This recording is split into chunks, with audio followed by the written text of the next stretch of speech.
Chris. Thanks, Alex and Emily.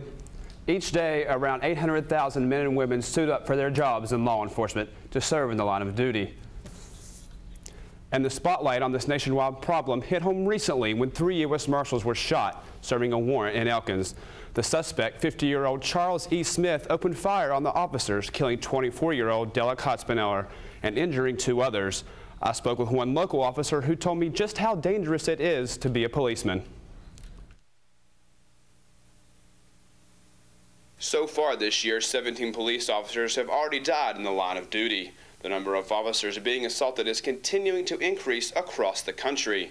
Monongalia Deputy Timothy Hunn knows firsthand how real these numbers are.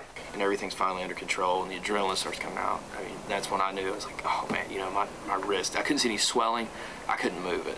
I mean, it was bad. Hunn tore a ligament in his wrist while he was arresting someone. Hunn is the only officer that has been assaulted recently.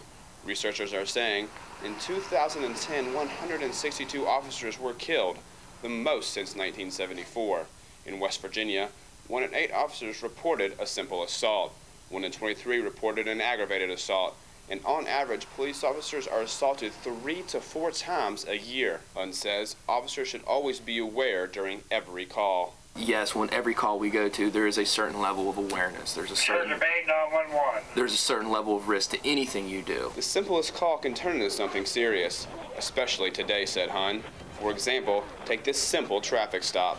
Traffic incidents are always a concern for police, but 62% of the arrests made in West Virginia deal with domestic violence. So when an officer answers a call, he can never be sure what's behind that door. Hunn says if the police show up at your house or stop your car, the easiest thing to do is cooperate.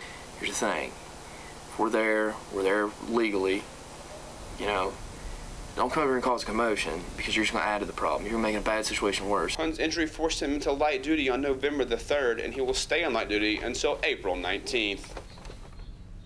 The FBI and the West Virginia State Police are investigating the fatal shooting in Elkins. And as for the 24-year-old U.S. Marshal who was recently killed, Della Kotzpaneller, the family is requesting donations for a memorial in his name. If you would like to make a donation, the address is at the bottom of your screen.